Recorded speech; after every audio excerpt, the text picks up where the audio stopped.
That morning, I turned the corner and froze. My heart dropped straight to the pavement. The mural I had poured months of work into was gone, buried under thick, dripping streaks of beige paint. All that color, all that sweat, all that pride, erased with an ugly smear. And of course, everyone knew who did it. Karen, the queen of the Homeowners Association. I stood there gripping my coffee so hard the cup caved in my hand. The mural wasn't just mine. It was for the kids, for the block, for a fragile sense of hope. Then came the sharp tisk across the street. There she was, Karen. Smug, with her rhinestone-collared dog and arms folded like she just caught someone breaking the law. "You're welcome," she said. "Now the neighborhood looks respectable again."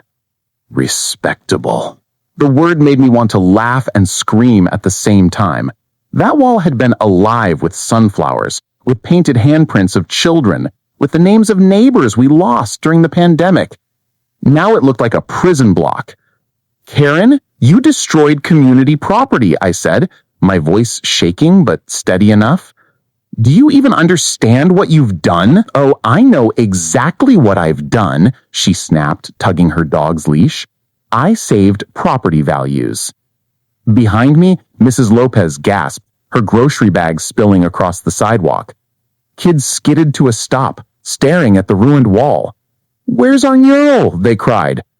Karen didn't flinch. She lifted her chin higher, like a queen surveying her conquest. And that was when I knew. It wasn't just vandalism. It was war. The next day, the HOA called an emergency meeting. The room buzzed with tension. Folding chairs scraped. Karen sat front and center, lipstick blazing like a warning light. "We're here to discuss the mural incident," the president said. "Mural incident?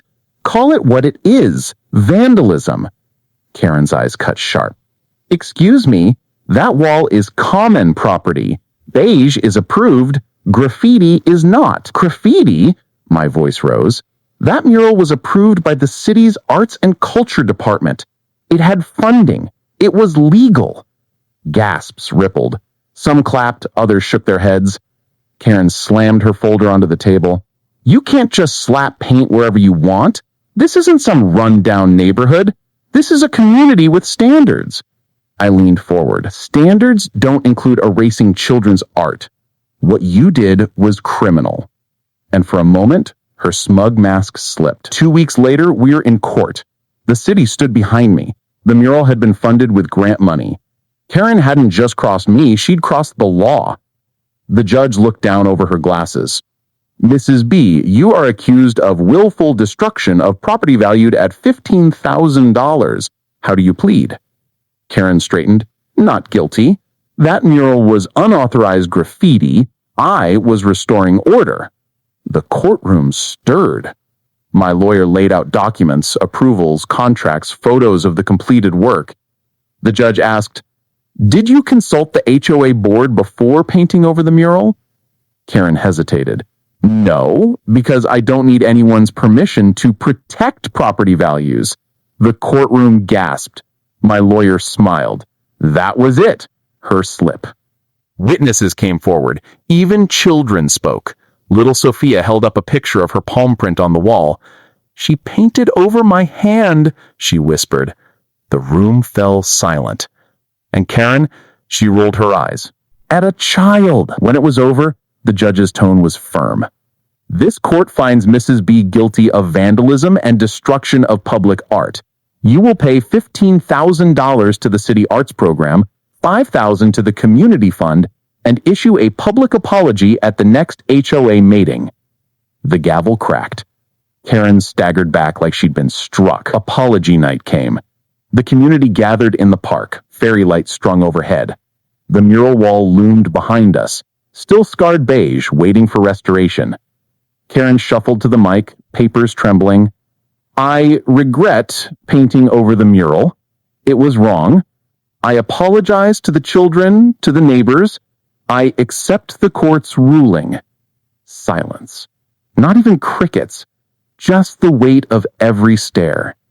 Then a voice rose from the back. Mr. Davis came tapping the grass. Tell them why you really did it. It wasn't about property values. You were furious when your beach scene mural got rejected by the city last year. And when this one was approved, you couldn't stand it. Gasps cut the air. Karen's face went red, her papers crumpling. That's not true, she shouted, but no one believed her. The truth was out. Months later, the mural has been restored, brighter, bolder, with new handprints and a plaque that reads, "This wall belongs to the people, not to pride." Karen still lives here, but quieter now. Every time she walks past the wall, kids whisper, neighbors stare, phones lift for photos. Because you can cover color with beige, but you can't erase spirit. Not here, not ever.